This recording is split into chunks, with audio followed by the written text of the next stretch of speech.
Once upon a midnight dreary, while I pondered, weak and weary, over many a quaint and curious volume of forgotten lore. While I nodded, nearly napping, suddenly there came a tapping, as of someone gently rapping at my chamber door. "'Tis some visitor," I muttered, tapping at my chamber door. "Only this and nothing more." Distinctly I remember, it was in the bleak December, and each separate dying ember wrought its ghost upon the floor. Eagerly I wished the morrow. Vainly I had sought to borrow from my books surcease of sorrow, sorrow for the lost Lenore, for the rare and radiant maiden whom the angels named Lenore, nameless here for evermore.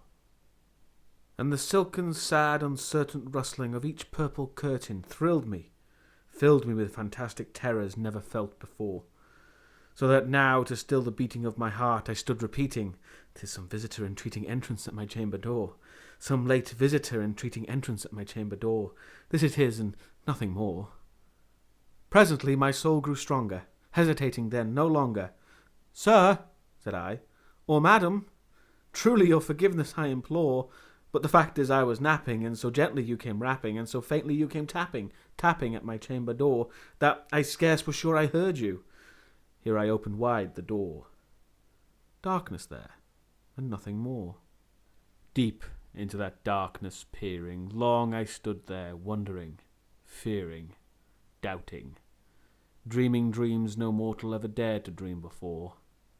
But the silence was unbroken, and the stillness gave no token, and the only word there spoken was the whispered word, "Lenore." This I whispered, and an echo murmured back the word, "Lenore." Merely this, and nothing more. Back into the chamber turning, all my soul within me burning, soon again I heard a tapping, somewhat louder than before.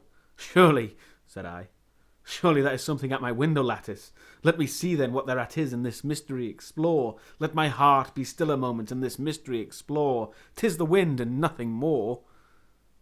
Open here I flung the shutter, when, with many a flirt and flutter, in there stepped a stately raven of the saintly days of yore.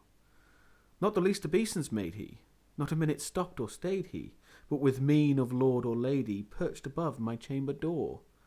Perched upon a bust of Pallas just above my chamber door. Perched and sat, and nothing more. Then this ebony bird beguiling my sad fancy into smiling, by the grave and stern decorum of the countenance it wore.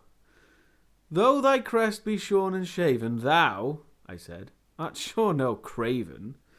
Ghastly, grim, and ancient raven, wandering from the nightly shore, tell me what thy lordly name is on the night's Plutonian shore." Quoth the raven, "Nevermore." Much I marvelled this ungainly fowl to hear discourse so plainly, though its answer little meaning, little relevancy bore.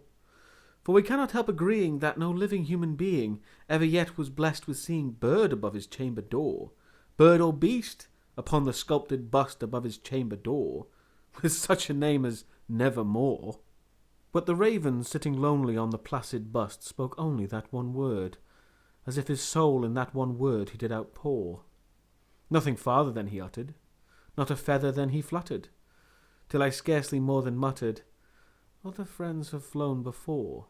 On the morrow he will leave me, as my hopes have flown before." Then the bird said, "Nevermore." Startled at the stillness broken by reply so aptly spoken, "Doubtless," said I, "what it utters is its only stock and store, caught from some unhappy master, whom unmerciful disaster followed fast and followed faster, till his songs one burden bore, till the dirges of his hopes that melancholy burden bore, of never, nevermore." But the raven still beguiling all my fancy into smiling, straight I wheeled a cushioned seat in front of bird and bust and door.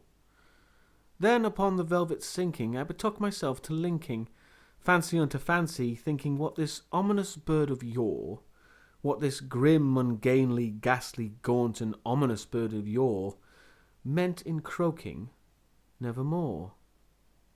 This I sat engaged in guessing, but no syllable expressing, to the fowl whose fiery eyes now burned into my bosom's core.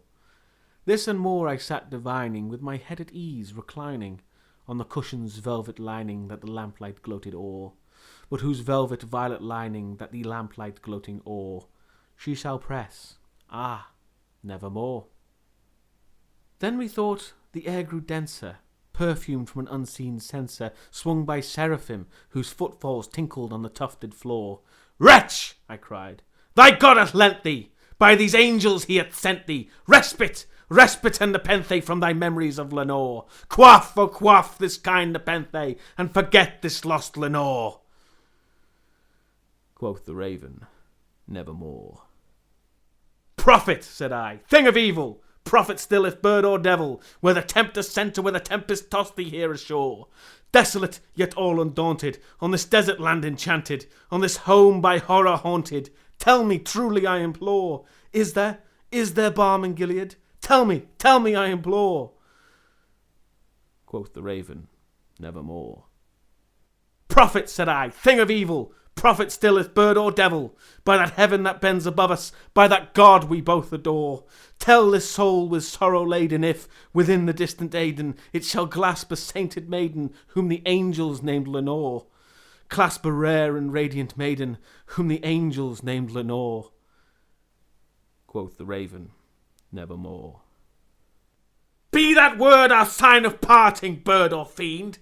I shrieked up starting. "Get thee back into the tempest and the night's Plutonian shore. Leave no black plume as a token of that lie thy soul hath spoken. Leave my loneliness unbroken. Quit the bust above my door. Take thy beak from out my heart and take thy form from off my door." Quoth the raven, "Nevermore." And the raven, never flitting, still is sitting, on the pallid bust of Pallas just above my chamber door. And his eyes of all the seeming of a demon's that is dreaming, and the lamplight o'er him streaming throws his shadow on the floor. And my soul from out that shadow that lies floating on the floor shall be lifted nevermore.